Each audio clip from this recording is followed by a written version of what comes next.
Hi, today we're going to be talking about what you can borrow and what you can afford. Now, firstly, when you want to know the all important what can I borrow? Now, this is related to not only what your income is, but also what your credit commitments are.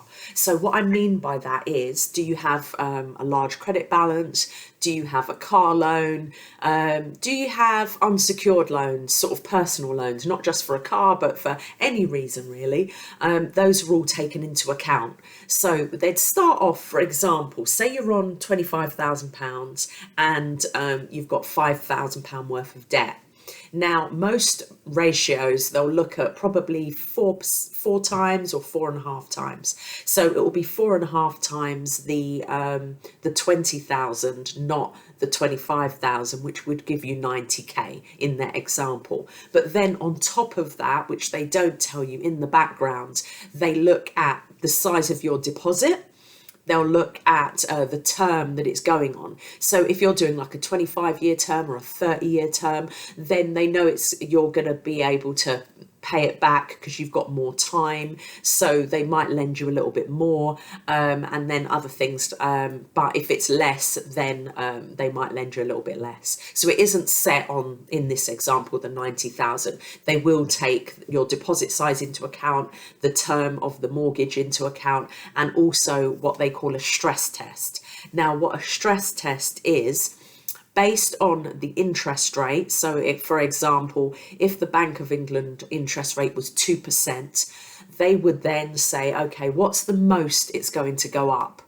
Would it go up by another 2% or another 3%? Then they will stress test it on 5%, which will also bring down your borrowing slightly. So it's not a straight, like it used to be, 4.5 times your salary, unfortunately.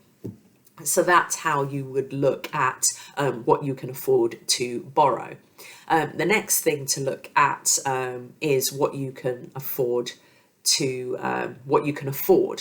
Now, what I mean by that is, once you've sorted out what you can borrow, what will happen is, depending on the interest rate and the term, as I've said before, this will also be included in what the monthly payments are going to be. Now, what you need to understand is whether you can afford to make that monthly payment every single month, because I've got to say this, sorry, but your property will be at risk if you miss mortgage repayments. They are the top thing not to miss. If you're struggling financially, then pay less on your credit card, negotiate to pay less on your monthly unsecured loans, but do not miss a mortgage payment. That is something that I just had to put out there. But anyway, back to affordability. So with affordability, what you do is it starts with, if you're self-employed, it's what you pay yourself every month in the bank. If you are employed, it's what you receive from your employer. So you'd have your gross salary divided by 12, or divided by 13, depending whether you're paid every 4 weeks or every month. And then obviously tax, national insurance on the employed side gets taken out, pension, student loan, any of that stuff. So then you've got your take-home pay. And then obviously with self-employed, it's whatever you physically pay yourself in the bank. So it could be dividends, it could be director's loan, it could be director's salary. So that is the money that hits your bank account. From that, there are certain deductions that you have to take off. Now, first, I would take off the committed expenses.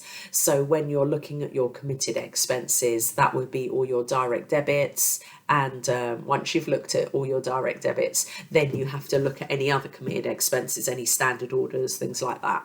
The next thing you look at are your regular bills. So that has to come off. So that would be things like food. If you've got a car, it would be petrol, it would be car tax, it would be car insurance. So some of those are paid monthly, annually. If it's annual, I divide it by 12 and still deduct it off your monthly budget. Next, you look at clothes and socialising. I put them last because at the end of the day, you can reduce the amount of clothes that you buy, and you can reduce your amount of socializing if you need to. So they're not committed expenses, they're more sort of luxury expenses.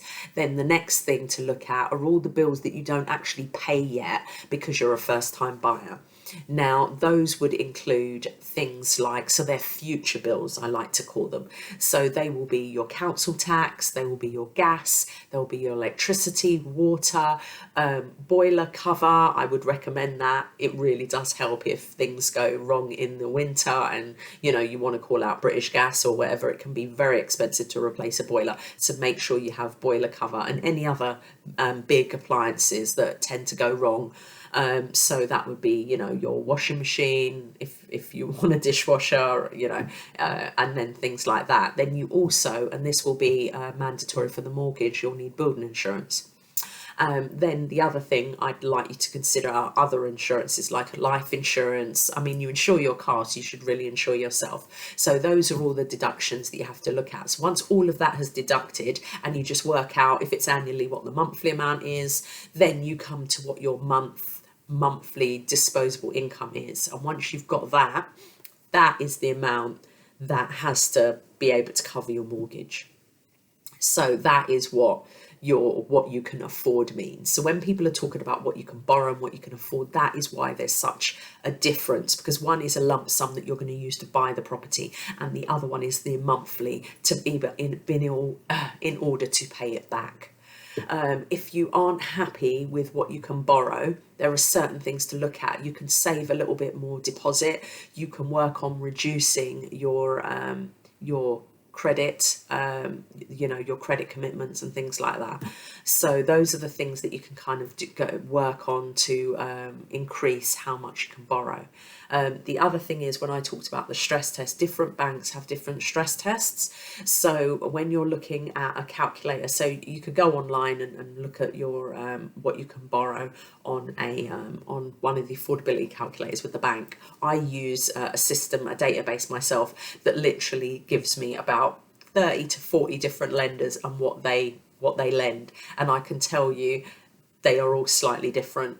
So it also does depend on the lender. Sometimes, you know, when you're speaking to your mortgage advisor, you'd ask them to go with a lender that completely maxes you out for how much you want. Sometimes the interest rate may be a little bit higher, but if you can borrow more, then, you know, you'll get the place that you want. The other thing is, speaking of getting the place that you want, you have to make a decision. When I bought my first property, I literally bought what I could afford. It wasn't my forever home. It was one that I could move into, needed a bit of lick of paint, and then it was all good. So that was my first flat by myself. When I bought my first house, it was a really good location because I was concerned about schools. So that makes a big difference in price. If you're not as bothered about location, then, you know, you may be able to get more for your money if you move, you know, further away from from a station, or in a different zone or something like that. But if it is about the location, when I got my house, I knew I'd be having kids, so I wanted it to be close to schools, close to my parents, that kind of thing. That was important to me. So what we did is we got what I call a fixer-upper. So we got a really decent road, but our property needed a lot of work. So you can weigh it up. So I wouldn't say for your first property to get your forever home that you just move into, unless obviously you're looking at Help to Buy and things like that. I mean, they generally aren't fixer-uppers and, you know, and that kind of thing. But that's what to look at. So if you've got any questions about what you can borrow or what you can afford, please let me know. Send me a voice note back, or comment, or whatever you need, and then we can go through it and I can answer your questions. Thank you.